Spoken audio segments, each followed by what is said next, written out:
Hey guys, एक बार फिर से वेलकम है आपका अपने इस चैनल पे। उम्मीद करते हैं आप सभी अच्छे होंगे।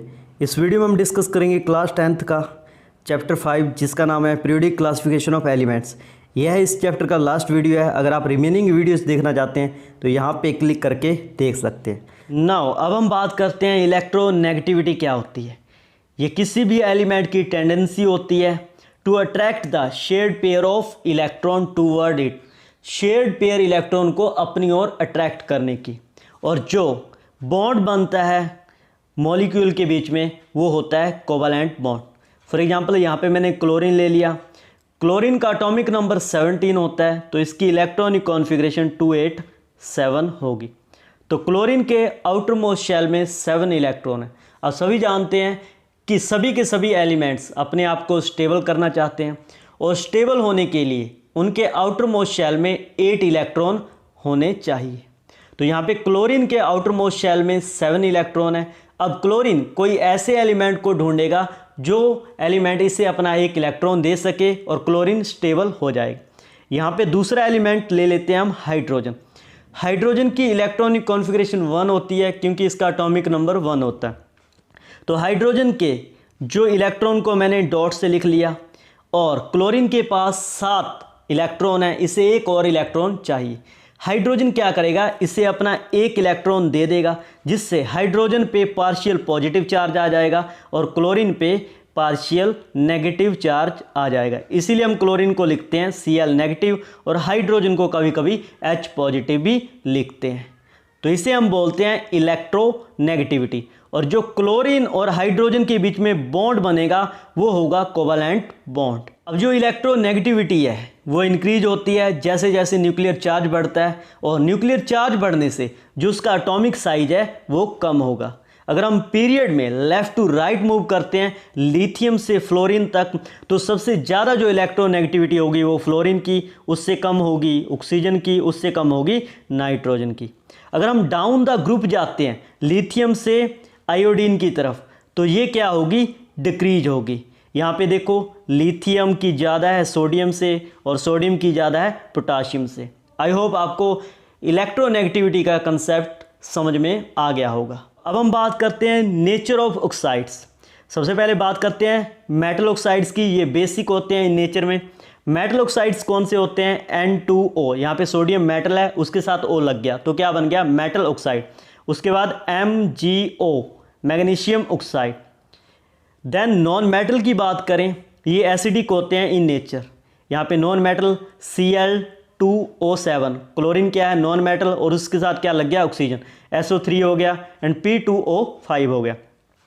अब हम बात करते हैं in case of metal reactivity. ये इंक्रीज होती है जब हम डाउन द ग्रुप जाते हैं because tendency of loose electron वो क्या हो जाती है, इंक्रीज हो जाती है।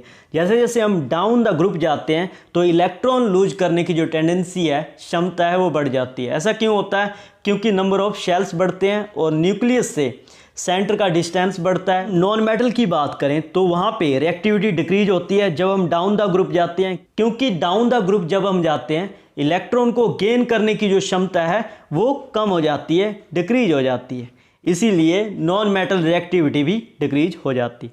अब हम बात करते हैं पीरियड क्या होते हैं। देखो हॉरिजॉन्टल रोज होती हैं ये मॉडर्न पीरियोडिक टेबल में भी और मंडलीव की पीरियोडिक टेबल में भी, उन्हें कहते हैं पीरियड। अगर हम मॉडर्न पीरियोडिक टेबल की बात करें उसमें जो 18 वर्टिकल कॉलम थे वो थे ग्रुप और 7 जो हॉरिजॉन्टल कॉलम थे वो थे पीरियड। मैंने प्रीवियस वीडियो में भी आपको बताया। अब हम बात करते हैं एटॉमिक साइज की। देखो एटॉमिक साइज क्या होता है, ये डिपेंड करता है एटॉमिक रेडियस के ऊपर। ये कोई न्यूक्लियस है एटम का और यहाँ से लेके जितना आउटर मोस्ट शेल का डिस्टेंस होगा उसे हम बोलेंगे रेडियस। अब देखो रेडियस कम होगी तो एटॉमिक साइज कम होगा, रेडियस बढ़ेगी तो एटॉमिक साइज भी बढ़ेगा। ये अलग अलग एटम की रेडियस अलग अलग होती है। नो अब हम बात करते हैं एटॉमिक साइज। जब हम ग्रुप में डाउन मूव करते हैं तो नंबर ऑफ शेल्स बढ़ते हैं। नंबर ऑफ शेल्स बढ़ेंगे तो आपको पता है न्यूक्लियस के सेंटर से लेके आउटर मोस्ट शेल का डिस्टेंस बढ़ेगा। डिस्टेंस बढ़ेगा तो इसका मतलब एटॉमिक साइज भी इंक्रीज होगा। तो यहाँ पे आप इजीली लिख भी सकते हैं अगर लिखना चाहो तो। इसके बाद हम बात करते हैं एटॉमिक साइज की। जब हम लेफ़्ट टू राइट मूव करते हैं, देखो लेफ़्ट टू राइट मूव करेंगे तो न्यूक्लियर चार्ज बढ़ेगा। अब न्यूक्लियर चार्ज कैसे बढ़ेगा स्टूडेंट्स? आपको पता है सेंटर में प्रोटॉन होते हैं, प्रोटॉन का मतलब क्या होता है? पॉजिटिव चार्ज होता है। और इलेक्ट्रॉन क्या करते हैं? चारों ओर रिवॉल्व करते हैं, इलेक्ट्रॉन पे नेगेटिव चार्ज होता है। यहाँ पे इलेक्ट्रॉन बढ़ रहे हैं, शेल नहीं बढ़ रहे, इलेक्ट्रॉन बढ़ रहे हैं। 2 से 8 इलेक्ट्रॉन बढ़ेंगे। अगर इलेक्ट्रॉन बढ़ रहे हैं तो इलेक्ट्रॉन पे नेगेटिव चार्ज है वो बढ़ रहा है, और सेंटर में कौन सा चार्ज है? पॉजिटिव। ये जो पॉजिटिव चार्ज है ना, इलेक्ट्रॉन को अपनी ओर खींचेगा। अब देखो न्यूक्लियस और इलेक्ट्रॉन के बीच में अट्रैक्शन बढ़ जाएगी। अगर अट्रैक्शन बढ़ जाएगी तो साइज क्या हो जाएगा? कम हो जाएगा। ये मैंने अगेन बता दिया, एटॉमिक रेडियस क्या होती है, एटॉमिक साइज क्या होता है, तो आप इजीली यहाँ से अंडरस्टूड कर सकते हैं। तो ये था एंड ऑफ द चैप्टर। अगर आपकी कोई क्वेरी रहती है, पीडीएफ चाहिए, तो नीचे कमेंट सेक्शन में कमेंट कर सकते हैं। तो आज periodic classification of elements chapter complete हो गया। अगर कोई डाउट होता है तो आप मुझे कमेंट सेक्शन में कमेंट करके पूछ सकते हैं। No thanks for listening. मिलते हैं नेक्स्ट वीडियो में, तब तक के लिए पढ़ते रहिए, मुस्कुराते रहिए।